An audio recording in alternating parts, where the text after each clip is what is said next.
Oi, eu sou a Isabela. Eu sou a Flávia. E você caiu no Angu de Grilo. Especial Carnaval. Quem me dera.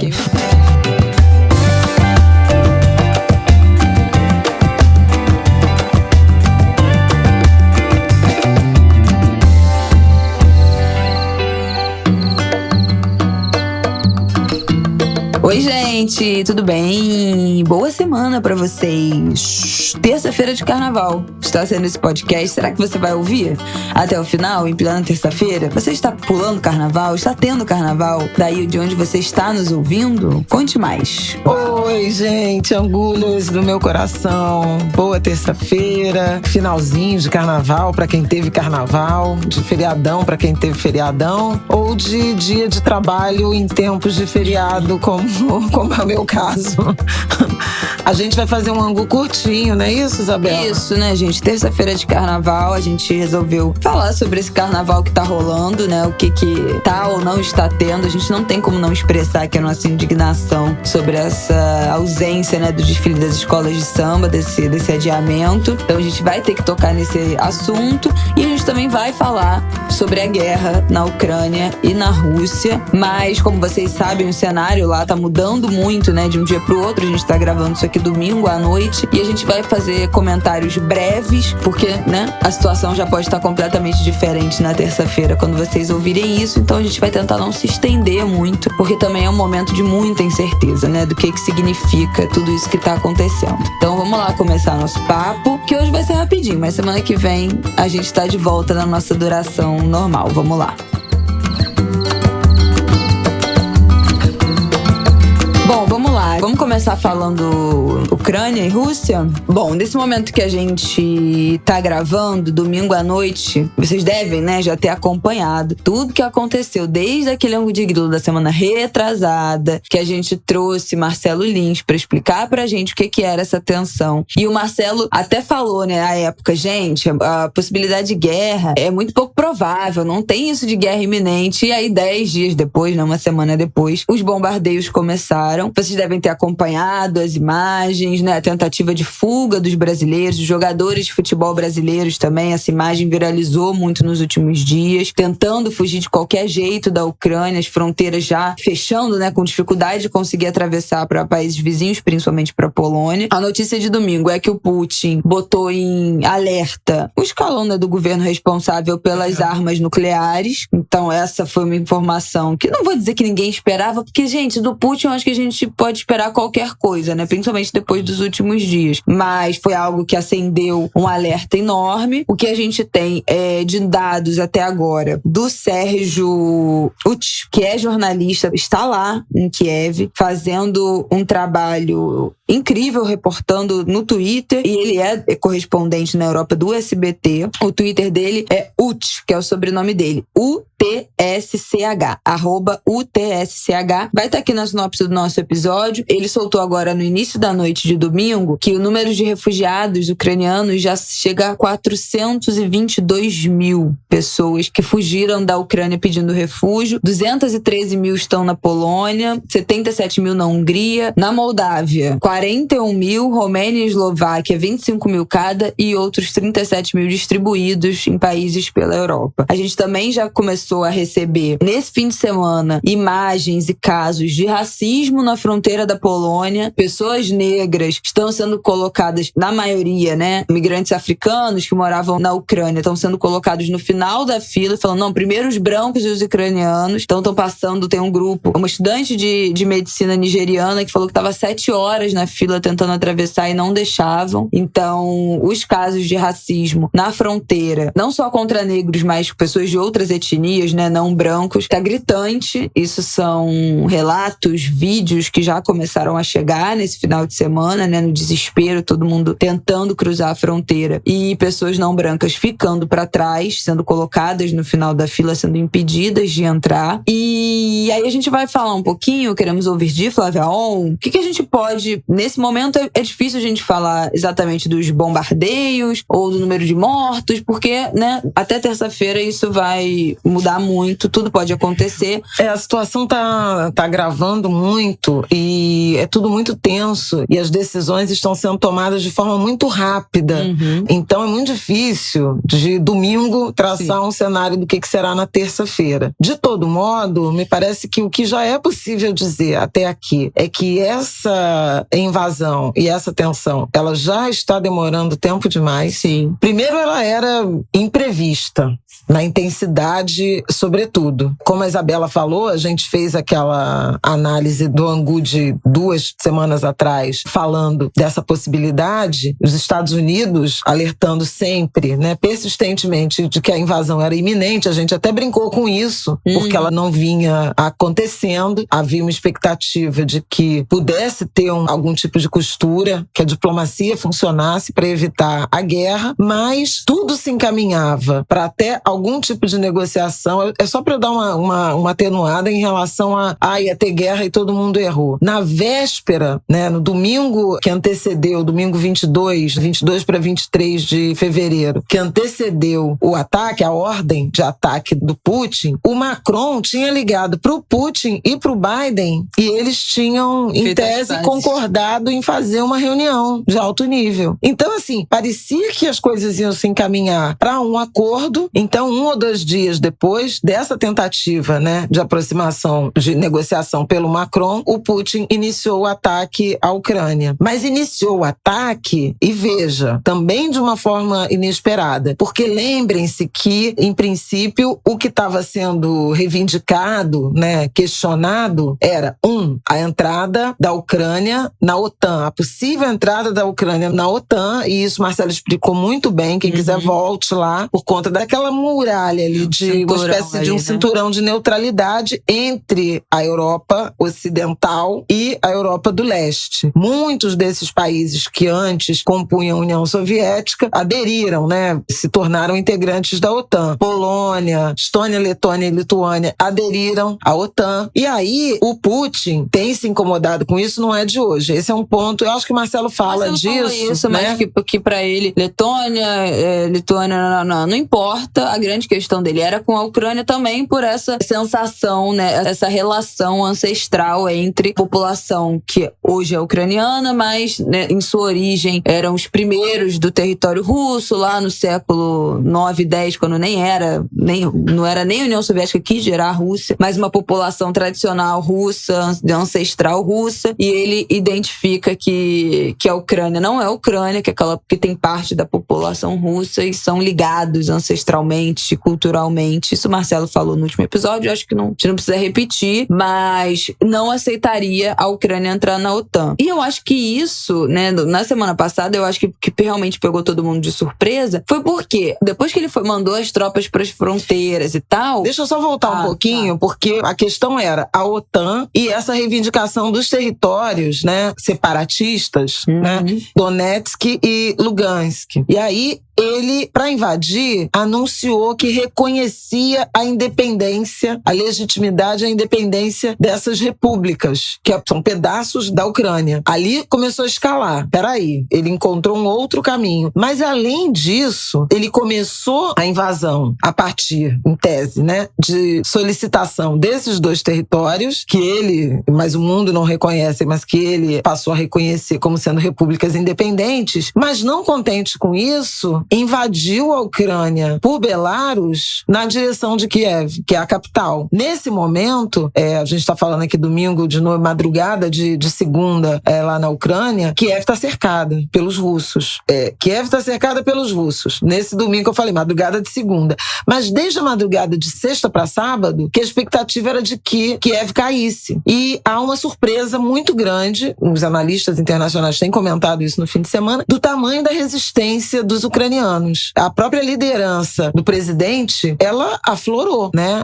Ninguém esperava que o humorista, né, todo mundo faz piada com ele, ninguém esperava que o Zelensky resistisse e liderasse o país da forma que ele está liderando. E a Alemanha falando que vai mandar arma pra Ucrânia. A Alemanha falando quando que vai mandar arma. Quando a gente acha que, não, peraí, então já bombardeou, tá? Né? Tá dominado. Não vai entrar na OTAN, já deixa isso pra lá, OTAN pra lá. Os Estados Unidos falou que não tem tem a menor chance deles defenderem com tropa o território ucraniano, porque não faz parte da OTAN. Então isso foi mais uma coisa que colaboraria para esse cessar-fogo, né? Tipo assim, tudo bem, Putin, você já conseguiu o que você queria. Já tinha conseguido antes de bombardear, né? Porque antes disso já tinha sinais de que os Estados Unidos não ia se meter nessa história. Inclusive porque a Ucrânia não entrou na OTAN e não pode defender um território que não faz parte do tratado. Isso. Então ele já tinha conseguido o que ele queria e mesmo assim bombardeou. Depois de bombardear, mais outros indicativos, né? Sanções econômicas, né? Então mais indicativos de que a OTAN não ia abraçar essa causa. A Ucrânia estava sozinha. E aí teve um dramático na manhã de sábado, a Alemanha, vamos comprar arma e mandar para a Ucrânia. E vamos aumentar nossos investimentos militares.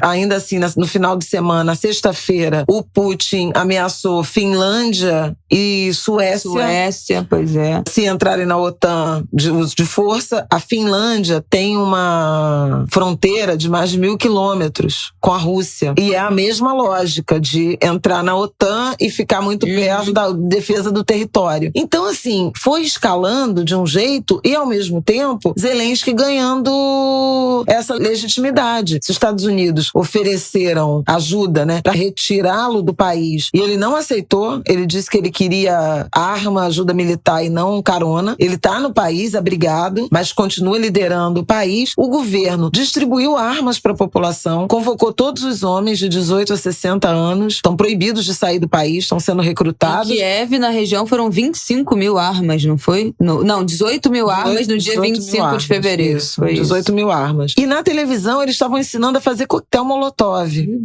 Aí alguém até falou, mas não tem condição de ganhar da Rússia, né? Do poderio militar da Rússia com coquetel Molotov. Só que a leitura é o seguinte, transformar a guerra em guerra de guerrilha é algo muito tenso. Aconteceu em outras situações, você ter resistências dentro da população, porque você não estabiliza nunca. Você prolonga o conflito e tensiona e enfraquece o inimigo. A gente já viu no Vietnã, os Estados Unidos na Guerra do Vietnã. E acho que o próprio Afeganistão pode ser um exemplo disso também, né? Os talibãs ficaram ali resistindo, por uns anos e tomou de volta. Aliás, talibãs que manifestaram em nota. Manifestaram em nota. Inacreditável. Preocupação com o conflito e... Falando, gente, por favor, não briguem. Vocês acreditam nisso? Não é brincadeira. Fizeram um pedido de paz contra a guerra. Então, enfim, o Biden, no primeiro momento foram anunciadas algumas sanções, instituições financeiras específicas, o banco que financia, tipo um BNDES, vamos chamar assim, russo, e o canal de financiamento, a defesa russa. Aí o Putin disse que ia continuar investindo, que ia aumentar investimentos em defesa, etc, em produtividade, em aumento. Aí começaram a aumentar as sanções para algum estrangulamento, né, do sistema financeiro que poderia afetar a dificuldade da Rússia de acessar, de emitir títulos, de resgatar seus títulos no mercado internacional. O Putin teve uma reunião com o empresariado e falou, segura a onda que não vamos sofrer um pouco, mas é isso aí mesmo. Não deu sinais de que ia recuar. Continuou a negociação entre Estados Unidos e União Europeia de mais sanções econômicas e agora está num nível assim inimaginável, que eu já chego lá. Mas o Biden, no pronunciamento, que até acalmou bastante os mercados financeiros, disse textualmente, nós não vamos combater a Rússia dentro da Ucrânia. Defenderemos cada polegada de território dos nossos parceiros da OTAN. Como a Ucrânia não está na OTAN, beleza, ficou entendido o seguinte, os Estados Unidos não querem ir para a guerra. E foi nessa noite, eu acho que foi na quinta-feira aqui no Brasil, né, noite de quinta-feira no Brasil e madrugada de sexta em Kiev, que o Zelensky fez um pronunciamento assim muito melancólico, dizendo que estava abandonado, que a Ucrânia estava sozinha.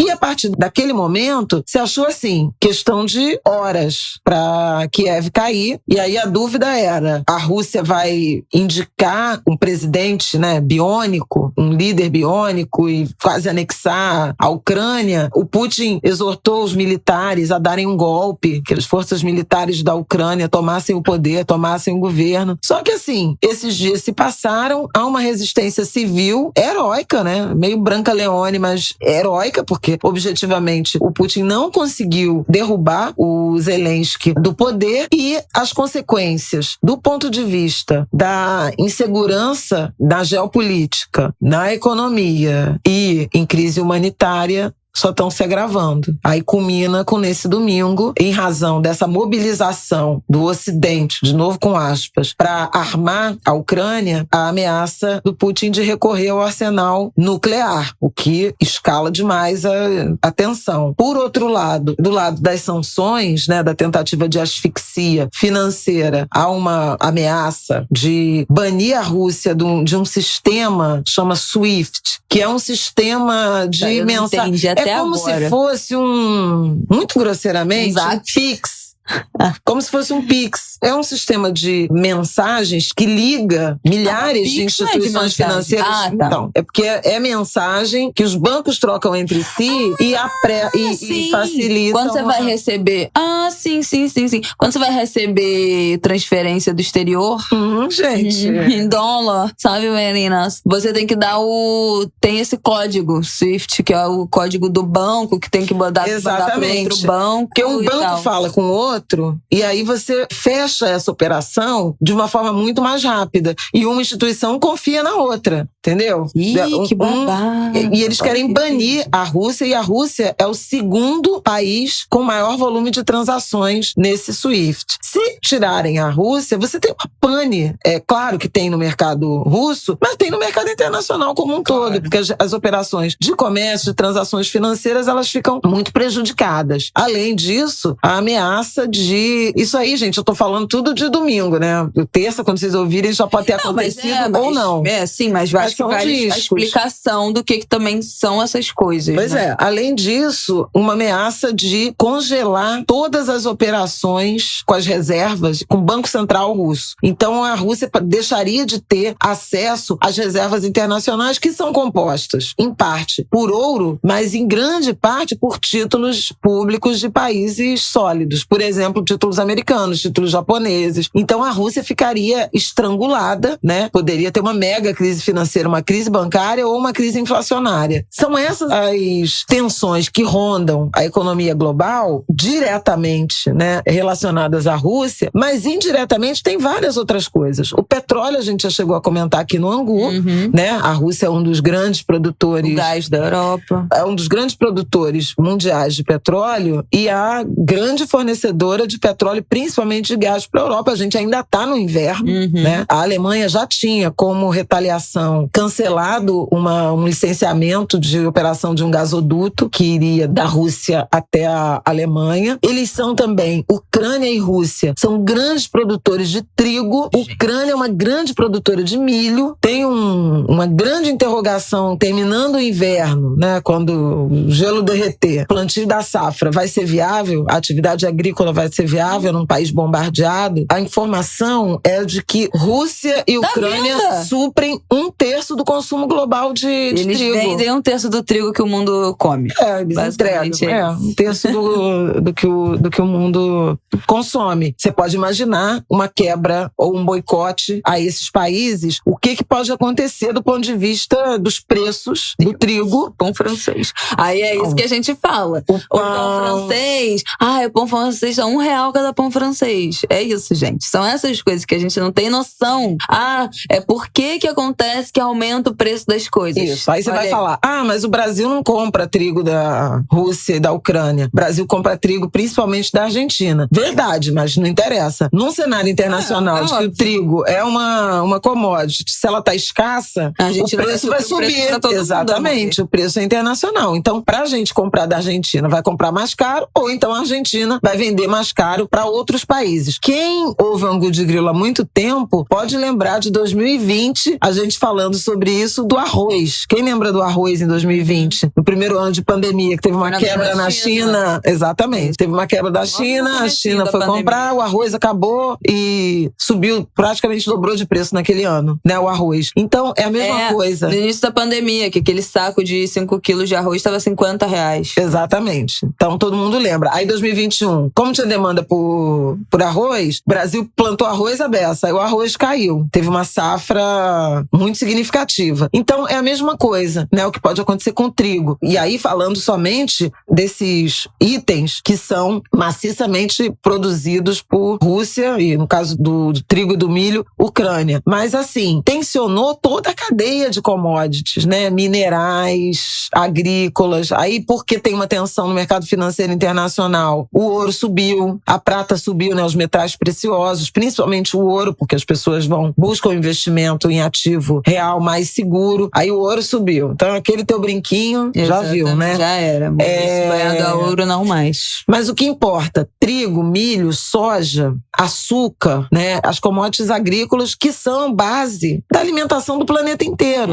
Soja e milho são ração de aves, de suínos e muitos bovinos. Então, a carne fica mais cara. Açúcar fica mais caro diretamente e indiretamente. No caso do Brasil, por exemplo, que depende do etanol, açúcar sobe de preço no mercado internacional, porque se desestabiliza a cadeia produtiva em tempos de guerra. Açúcar vem da cana que produz o etanol. Então, assim, se o açúcar subir, para as usinas brasileiras, vale mais a pena produzir açúcar do que álcool. Aí, para produzir álcool, o álcool vai estar mais caro também. Então, assim, você vai desequilibrando, né? É um risco muito grande do ponto de vista de economia real, de um aumento da inflação, tanto pela via dos transportes, né, com petróleo, gás e tudo mais, quanto, o que é mais dramático, pela via dos alimentos. E mais inflação dos alimentos é o que a gente não merece, né? E falando especificamente do Brasil, um país que já está com uma inflação de 10% ao ano, que, em tese, reduziria essa inflação para metade disso, para em torno de 5% esse ano. Tinha previsão de safra recorde. A gente pode ter um impacto muito dramático no preço dos alimentos. Porque os nossos exportadores, em tese, até vão vender mais, mas claro que eles vão ganhar mais dinheiro, vendendo mercadoria mais cara, mas a gente paga por essa mercadoria também. Claro. Não, você falou, causa um desequilíbrio no negócio. Você falou uma coisa assim, desequilíbrio um ecossistema que já é desequilibrado, né, gente? Olha o preço que tá custando as coisas aqui, não necessariamente tem a ver com o mundo nós internacional. Exatamente, né? Mas nós temos, com certeza, tem uma coisa que a gente tem nesse momento de Brasil, são problemas, nossos próprios problemas, que a gente que elegeu, né, que a gente que botou lá. Então nós temos muitos problemas que são nossos, né? Questão fiscal, desequilíbrio das climática, contas, escassez de água. A gente já falou tudo isso aqui. Falta de chuva, como afetou também produção, enfim. Isso tudo política, que a gente... eleição esse ano, que tensiona muito os mercados, tensiona muito a economia. E agora, mais esse elemento é guerra. Agronegócio, isso que a gente falou semana passada, né? Uma cultura de monocultura. Então é isso.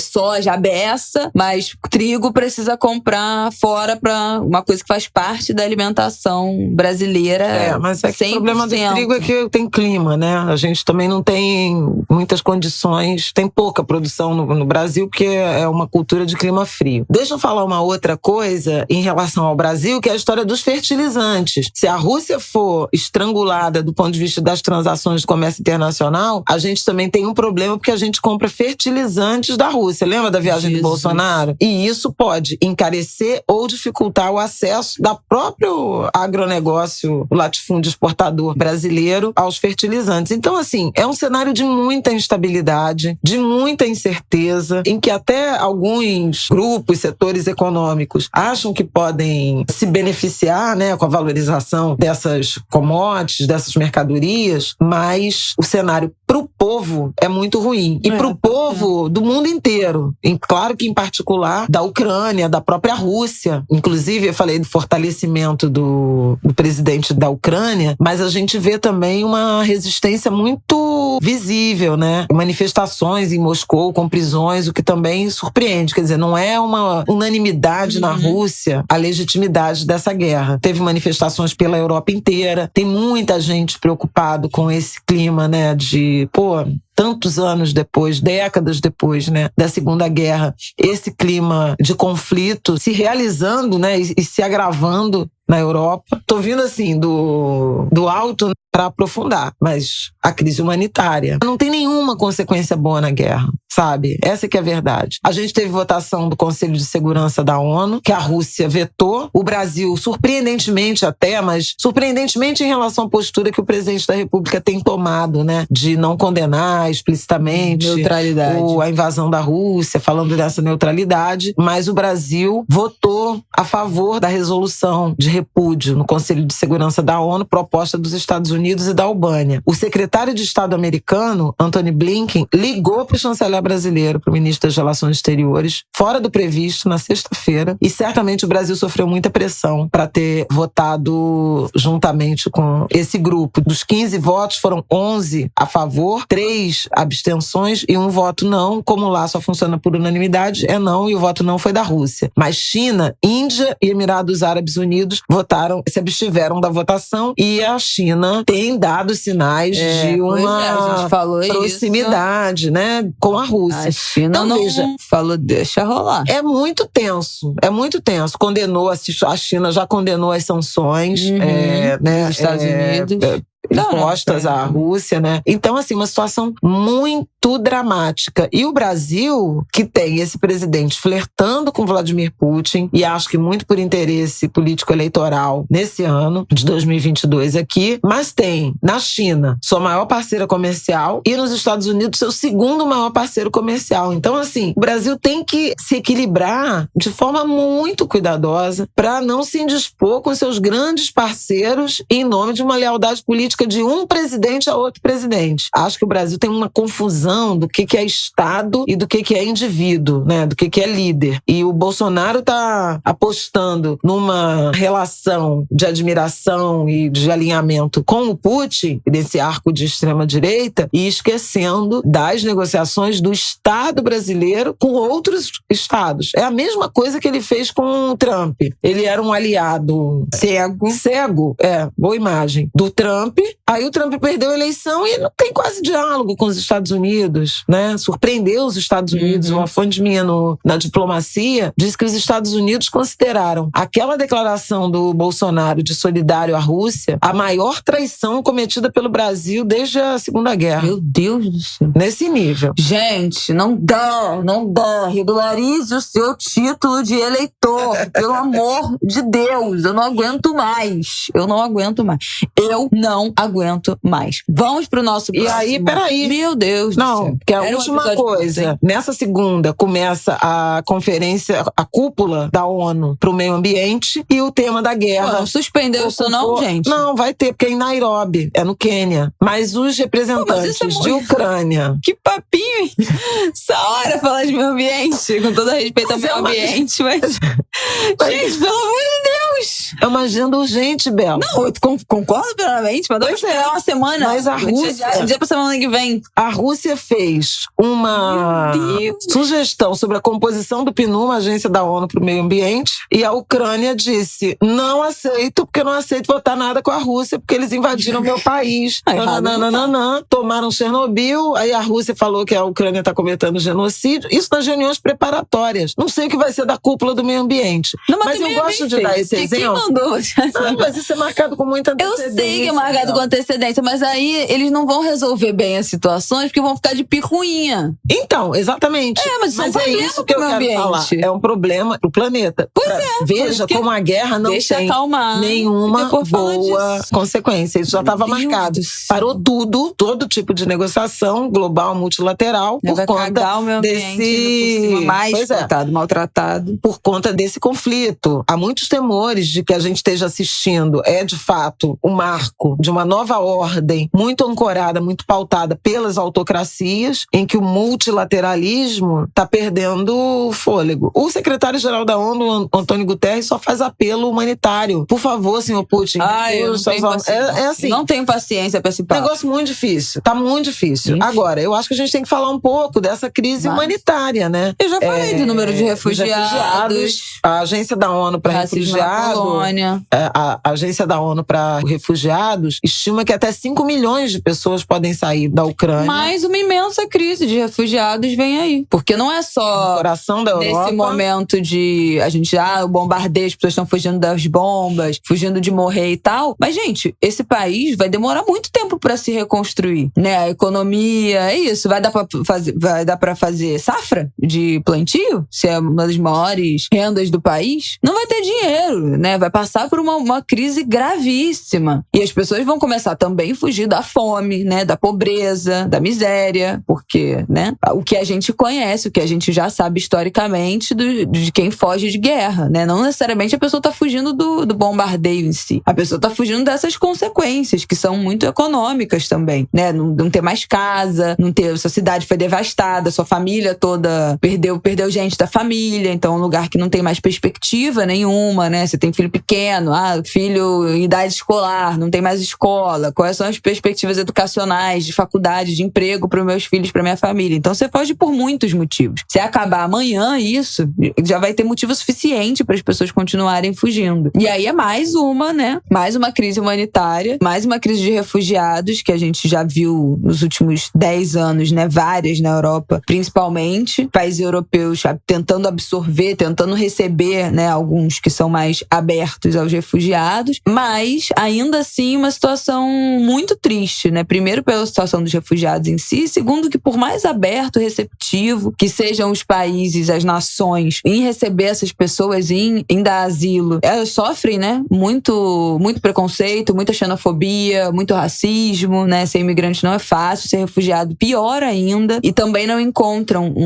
uma sociedade preparada para lidar com esse povo, né? Com essa quantidade de gente em situação muito vulnerável e estrangeira buscando sobreviver em outro país. Então também não é foi embora da Ucrânia, recebeu refúgio em outro país, é uma ótima vida, uma vida boa que começa. Não é assim, muito pelo contrário. Para completar, para terminar, é digno de nota também a desassistência, né, do Itamaraty aos brasileiros. Nossa Senhora. Uma situação dramática. O Itamaraty subestimou o potencial de conflito. O embaixador, dias antes, né, de a Rússia invadir a Ucrânia, disse que não tinha risco, que estava tudo tranquilo, que estava tudo normal. E quando o conflito começou, os brasileiros ainda estão passando muitas dificuldades lá. Não tem nenhum esquema de retirada organizada, né, dos brasileiros, como vários outros países foram semanas antes recomendando a retirada dos seus cidadãos. Os Estados Unidos,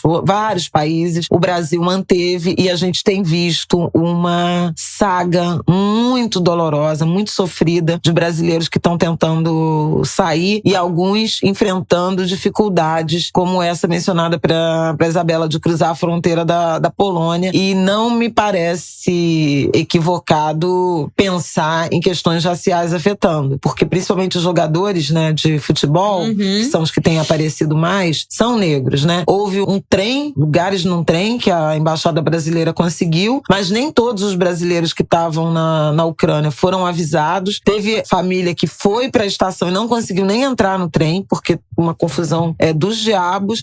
E a gente tem notícias de várias pessoas tentando sair por conta própria, por falta dessa proteção, né, ao Brasil. No fim de semana houve a informação de que a FAB reservou 2 aviões, uns 30 brasileiros que conseguiram sair acho que para a Romênia, mas o fato é que o Brasil não estruturou uma política de retirada do seu povo, e essa desproteção também é digna de nota. É verdade. Então, vamos para o nosso segundo e último tópico, falar um pouco de carnaval. E bom, é isso. Semana que vem vamos ver como é que vai estar essa guerra, esse conflito, se a gente volta a falar nisso. Um desenrolar que realmente não é nem cada dia é um dia, cada hora é uma hora, porque as coisas estão mudando muito rapidamente. E as noites aqui no Brasil, né, que são as manhãs, começo das manhãs lá, Moscou está 6 horas à frente, estão sendo bastante agitadas por conta disso. Então, vamos ver o que vai ter, qual vai ser a situação no nosso próximo Ângulo de Grilo.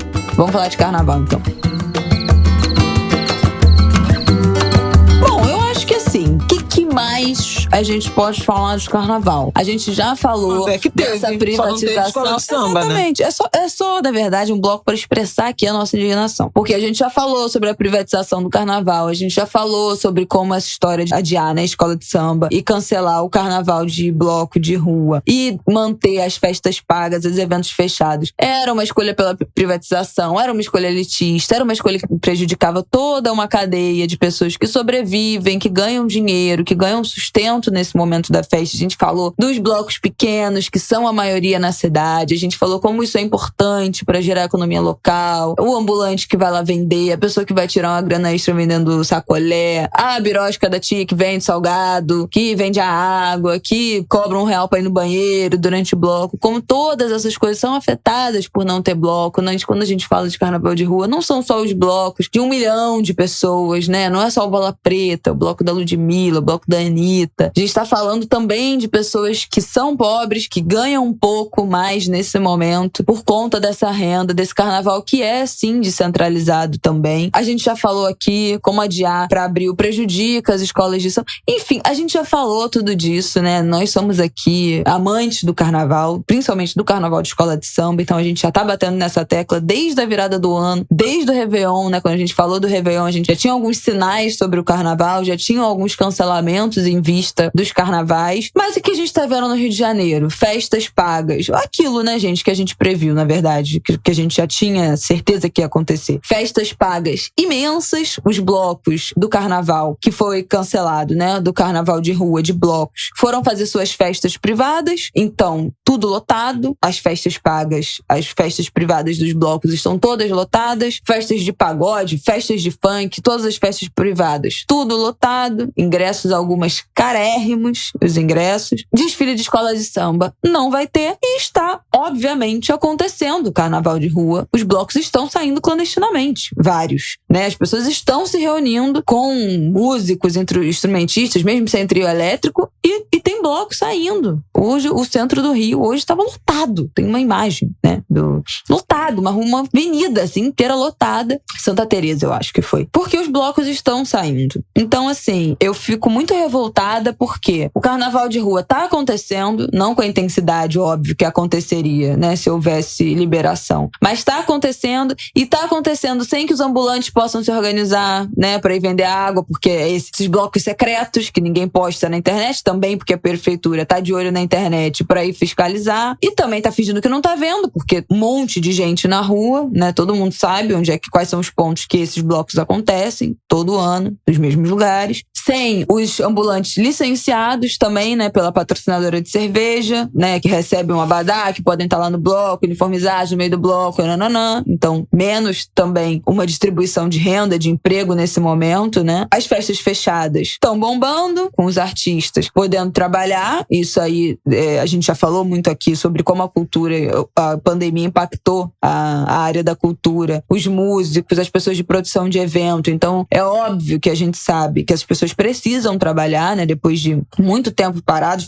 foi o último setor a conseguir voltar a trabalhar legalmente, mas o carnaval de escola de samba completamente parado. Fizeram uma festa, né? Queria até que você falasse desse evento que teve esse final de semana na cidade de samba. É um prêmio de consolação, né? Foi, na verdade, uma festa, né? Uma celebração para que o carnaval não passasse em branco, mas pode ser, vou plantar aqui uma semente de esperança, pode ser um embrião de um esforço ou de uma ideia de ocupação da cidade do samba por eventos carnavalescos das escolas de samba, que é um clamor que a gente tem há décadas, né? Como a cidade do samba é um espaço morto ao longo do ano e o que aquilo poderia significar. E o que houve foi um baile, um desfile, um arremedo de desfile com 150 componentes de cada escola de samba, divididos nos 2 dias, sábado e domingo, abrindo com a apresentação de bloco e depois cada escola com 150 componentes, bateria, casal, rainha de bateria, alguns componentes, aula de baianas, ou parte, né, de aulas de baianas, fazendo um desfile, um cortejo na metade da cidade do samba. Enfim, no barracão da Beija-Flor do Salgueiro até a entrada da cidade do samba. E foi um consolo, porque no ano passado não teve rigorosamente nada. Então, essa festa permitiu que as pessoas, né, as pessoas do samba que amam, né, se encontrassem. E foi muito emocionante. Eu não fui, né? Eu ainda tô um pouco reticente de grandes aglomerações por causa do Martin e tal, mas eu pude ver a emoção de muita gente do samba que conseguiu se encontrar lá. Agora, é uma pena, né? Porque você tem as festas privadas liberadas, você já tem os blocos clandestinos. E veja, eu não questiono e achei que era difícil, efetivamente, ter carnaval quando a gente viu a escalada da Ômicron. Mas era pra não ter pra ninguém. Exatamente. Né? Foi o que falamos aqui. O problema é essa seletividade. E aí a gente tá vendo os blocos na rua e o povo das escolas de samba, muitos cantores que estão sem ocupação agora. Vamos torcer para que em abril as coisas realmente se realizem e a gente possa de novo encontrar as nossas escolas de samba. Agora, como escreveu o Leandro num artigo no Globo na semana que passou, não com essas palavras, mas que eu achei muito importante a manifestação dele, carnaval em abril não é carnaval, é evento. Sim. Desfile de escola de samba em abril não é carnaval das escolas de samba. É evento de escola de samba. Desfile de escola de samba é reparação de danos. O carnaval é no carnaval. Porque o carnaval não é uma data de um evento. O carnaval tem raízes, né, de cultura, de história, de explicações, inclusive religiosas, porque no fim do carnaval começa a quaresma. Então, assim, tem razões ancestrais para que o carnaval seja no carnaval. Então, assim, mudar o desfile e transferir para o mês de abril ou um mês qualquer é um evento de carnaval fora do carnaval. Não é carnaval. É um ecossistema do carnaval, não é somente o desfile. Você sai do desfile e vai para um bloco, né? A cidade funciona de uma outra maneira, porque vai ter a rebarba do que foi o desfile de manhã com a galera indo pro bloco de tarde. Né, gente? Não dá para explicar. E mas é um ecossistema do carnaval. E a gente tá falando do Rio, mas assim, outras cidades do Brasil, né? Salvador, não teve nada. Salvador não teve nada também, né? Nenhuma outra cidade dentro do que seria o calendário oficial, né? Da cidade, das prefeituras. Ninguém teve nada. O que tá tendo tudo, festa fechada e bloco, evento, enfim, aberto, bloco aberto, clandestino. Mas todo mundo aqui sabe que é um ecossistema que se retroalimenta desse carnaval, né? Quando a gente fala de escola de samba, tem os desfiles na Intendente, e aí tem a série que agora é série Ouro, né? Isso. Grupo especial. Tem o desfile das crianças na terça-feira, e aí depois tem a apuração, e aí depois tem o desfile das campeões. Tem os ensaios técnicos que vão vindo antes. O ar vai mudando. É outra parada. A abertura da agenda não oficial dos blocos do Carnaval de Rua, que começa lá em janeiro. A abertura não oficial começa lá no fim de janeiro, ou início de janeiro, ou meio de janeiro, mas começa em janeiro. Depois tem a abertura oficial do Carnaval de Rua. Então, assim, na verdade, são 3 meses, né? É o verão inteiro. De um ecossistema de carnaval que não vai acontecer. Não vai acontecer. Não, já não aconteceu. É isso, já não vai, não teve. Vamos ver se 2023 rola. Bom, esse episódio era pra ser pequeno, já estamos em 55 minutos. Então acabou, né? Então, é isso. O carnaval era só um desabafo, era só uma lamentação. Eu lamento muito, assim. Eu fico feliz, de uma certa forma, de ver bloco clandestino, porque é uma chance mínima das pessoas viverem um carnaval de rua contra isso que tá, essa privatização total e esses eventos fechados. Eu não me conformo com isso, eu não me conformo com isso. Pra mim, isso não existe. Então, ver o bloco clandestino, pelo menos me dá pelo menos isso, as pessoas estão tendo algum direito. Mas é isso, entendeu? A gente também precisa falar que o bloco clandestino é uma coisa que as pessoas vão mandando pelo WhatsApp, faz parte de uma cultura. Os blocos acontecem principalmente na região do centro e Zona Sul. As pessoas mandam, o bloco sai daqui a 1 hora. Quem consegue chegar, entendeu? A galera da Zona Oeste, que quando tem carnaval de bloco, né, tudo certo e legalizado, se planeja pra vir, se planeja pra ficar na casa de alguém, vem cedo, volta no dia seguinte, vem cedo, volta tarde da noite. Esses blocos clandestinos são todos assim. Acontece em todo o carnaval, é criticado como algo elitista em todo o carnaval, mas esse ano, infelizmente, é a única opção. É uma coisa que rola em grupo de WhatsApp, as pessoas vão, não, tá aqui, tá rolando, vem agora. Gente, vem agora só pra quem mora 15 minutos de distância, entendeu? Não existe se você mora a 1 hora e meia da região central e da zona sul da cidade. Então, bacana, tá tendo bloco clandestino, carnaval de rua é para todos, é democrático. Eu não posso falar palavrão aqui nesse podcast, que a Flávia Carol me reprime de falar palavrão, mas vocês imaginem o que minha vontade aqui é de falar. Esse carnaval clandestino que está acontecendo agora não é democrático. São as mesmas pessoas de todo o carnaval, de bloco secreto. É bloco secreto que fala, bloco secreto. Que é tudo no WhatsApp. É só quem tem os contatinhos. É só quem tem as mensagens cifradas. É só quem faz parte do grupinho que consegue chegar em 10 minutos no bloco que tá rolando no Aterro do Flamengo ou na Praça da Harmonia, no centro. Gente, isso não é novidade. Isso é assunto velho, mas tem que ser dito. Bloco secreto, que acontece todo ano, mas esse carnaval clandestino de rua que tá acontecendo no Rio é elitista. É elitista. Apenas uma pequenérrima parte da população consegue estar nesses lugares. Então, por um lado, eu fico feliz que pelo menos é alguma dissidência esse carnaval privatizado. Por outro, eu sei que isso não representa nada, porque a mesma galera que tá no bloco, que consegue estar nesses blocos clandestinos, é a galera que tá indo também pras festas fechadas, né? Quem tem amigo carioca sabe. Então é muito triste não ter desfile. É tudo muito triste, é tudo muito melancólico. Eu não tô nem um pouco animada, enfim, zero espírito carnavalesco. Tô muito melancólica. E acho que valia esse nosso desabafo, porque vocês acompanham o quanto a gente ama isso, o quanto a gente falou disso, o quanto a gente se lamentou, alertou. E tá aí, né? Tá aí pra todo mundo agora ver o que já era, que tava na cara que ia acontecer. Bom, vamos pra nossa sessão de comentários. Você quer falar alguma coisa? Eu ia falar só que a pergunta da semana, como é que foi seu carnaval? Como é que foi o carnaval na sua cidade? Né? Porque a gente tá falando muito do Rio. Eu acho que vale a pena a gente montar esse fio no Angu, né? Principalmente no Twitter, a partir de terça-feira. Exatamente. Bota lá pra gente no @AnguDeGrilo, a gente tá selecionando os comentários. Houve uma adesão ainda, a gente vai passar a ter um quadro de recomendação aqui, formalizar este quadro de indicação de coisa. Então começamos na semana que vem, porque, né, esse episódio era pra ser curto, já não foi, mas pra não encher mais essa terça de carnaval.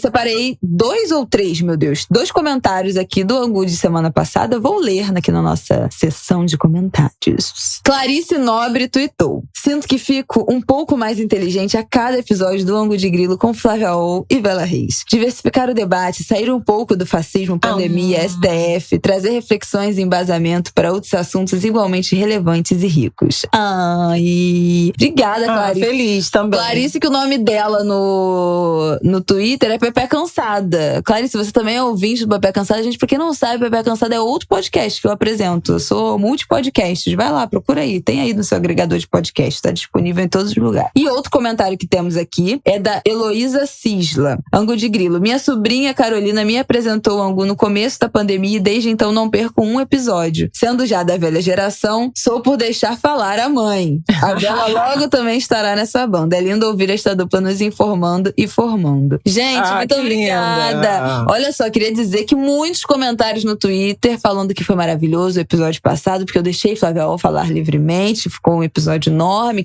queremos episódios enormes. Então, Free, Flávia Oliveira. Então, gente, é sobre isso. Hoje você viu que eu não interrompi, né? Vocês viram que eu deixei rolar. Era pra ser um episódio de 40 minutos, já estamos batendo aqui 1 hora. Então, se é isso que vocês querem, seus desejos. Muito obrigada. Ordem, tá, querida? A minha aliança, meu arco de apoio progressista pela liberdade. Expressão. É isso aí, Exatamente. É isso, minha gente. Viva a democracia, meu povo. E eu respeito, vocês viram que eu respeito a democracia. Eu deixei, vocês decidiram. Voz do povo é a voz de Deus. Até semana que vem. Até semana que vem. Só queria falar que o Martin botou primeira fantasia de palhacinho. Primeira fantasia de Martin. Não foi primeira fantasia, não. Ano passado eu comprei um Panterinha Negra pra ele. Mas é porque agora ele foi pra escola. Foi de fantasia da escola. Bailinho, fantasia da escola. Fizeram um chocalhinho. Ai, gente, muito fofo. Mas não me empolguei ainda. Ano que vem, quando realmente tiver desfile das escolas de samba do Rio de Janeiro, aí meu filho vai arrasar nas fantasias. Me aguarde.